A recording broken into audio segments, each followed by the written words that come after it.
Solution. सबसे पहले तो हम लिखेंगे गिवन। पहले तो एक डायग्राम बना लेते हैं। एक ट्राइंगल है ABC, ठीक है ना। तो हम क्या लिख देंगे, ABC इज़ अ ट्राइंगल, ठीक है। उसके बाद हमने एक लाइन इसमें बनाई है, ये पैरेलल लाइन। तो यहाँ पर हम लिख देंगे कि DE जो है वो पैरेलल किसके है, BC के। समझ गए आप, ये चीज़ हो गया। अब इसमें हमें एक कंस्ट्रक्शन करनी है। कंस्ट्रक्शन ये करनी है कि मैं जो सॉरी कंस्ट्रक्शन से पहले हम टू प्रूफ लिखेंगे। टू प्रूफ ये है कि दोनों मतलब जो ट्राइंगल है ना वो सेम, उसमें क्या कहते हैं, दोनों साइड जो है वो डिवाइड हुई है सेम रेशियो में। मतलब ये वाली भी साइड AB और ये वाली भी साइड्स AC, इस लाइन की वजह से कि मतलब जितना ये डिवाइड हुआ है उतना ये सेम हुआ है। मतलब AD अपॉन में DB is equal to AE upon में EC। अब कंस्ट्रक्शन में हमें ये करना है कि ड्रॉ परपेंडिकुलर ड्रॉ करेंगे हम, कि ड्रॉ EN परपेंडिकुलर किसके, AB के, एंड इसे दे देंगे DM जो परपेंडिकुलर है किसके, AC के, ठीक है। जॉइन BE को जोड़ दिया और CD को जोड़ दिया, जॉइन BE एंड CD, ठीक है ना। अब हम इसे प्रूफ करेंगे। सबसे पहले तो हम लेंगे क्या वाला triangle, in triangle ADE, in triangle area of triangle ADE, area of triangle ADE क्या होता है, देखो एरिया ऑफ ट्राइंगल का half into base into height. हमेशा याद रखना जिस पे इस तरह से ये लाइन पड़ती है ना उसके नीचे वाली वो बेस होती है, क्या होती है। तो इसमें क्या हो जाएगा, हाफ इंटू में बेस क्या हो जाएगी यहाँ पर AD, ठीक है, AD।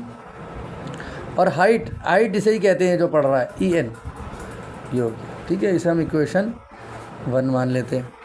दूसरा एक तो हो गया एरिया ऑफ ट्राइंगल ADE, दूसरा हो जाएगा इस तरह से ले लो, इसमें BDE, ठीक है। Area of triangle BDE is equal to half into base into height होता है। तो हाफ इंटू में बेस इसका क्या होगा बेटा, अब ये होगा, देखो क्योंकि ये परपेंडिकुलर इस पूरी लाइन पे, तो यही मानेंगे हम BD इंटू में H हमारा ये होगा। ये हमेशा क्या होता है, हाइट परपेंडिकुलर जिसे कहते हैं, और इसके नीचे जो भी हो वो हमारी बेस होती है। मतलब क्या, वो जा क्यों नहीं रहे, अकेले जाओ, EN, ठीक है। अब हम रख देंगे from first and second we gate.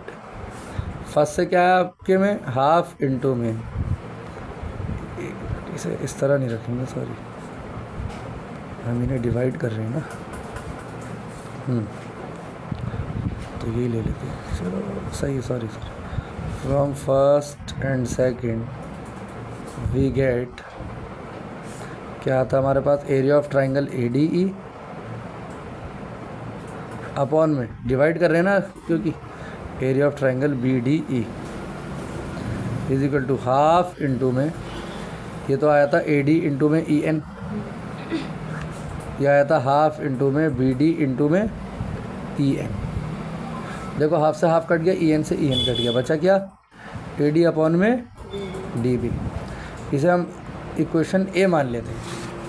अब हमें ये वाली साइड हो गई थी बेटा ट्राइंगल की, अब किस वाली साइड को लेके चलना है, उधर से लेके चलना है। तो अब ट्राइंगल लेंगे हम, एरिया ऑफ ट्राइंगल AED। एक बार और समझा दूंगा इसे, ठीक है। एरिया ऑफ ट्राइंगल AED वही होता है कि हाफ इंटू में बेस इंटू में हाइट, हाफ इंटू में, अब बेस क्या बनेगी, AE बन जाएगी बेस, और ये आपका परपेंडिकुलर बनेगा DM, मतलब H।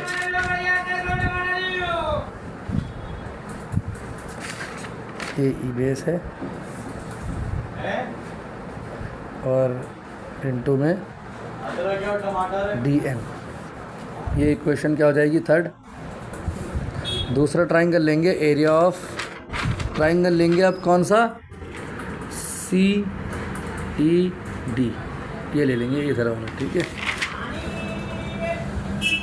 सी ई डी वही होता है हाफ इंटू में बेस इंटू में हाइट, हाफ इंटू में बेस। अब क्या होगी इसमें?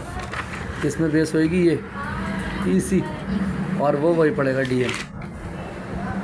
ई सी इंटू में डी एम। ये इक्वेशन हमारी फोर्थ बन गई।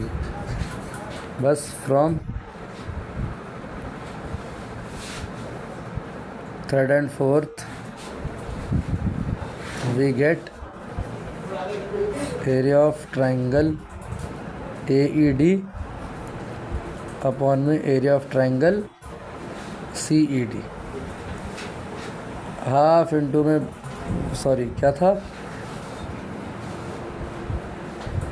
ए ई इंटू में डी एम अपॉन में हाफ इंटू में ई सी इंटू में डी एम।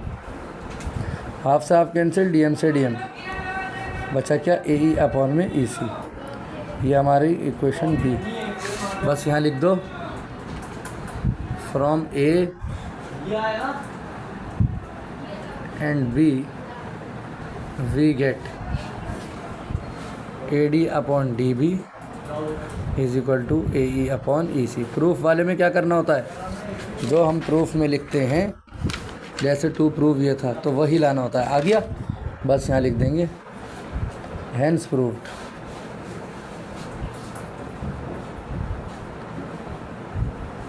ठीक है।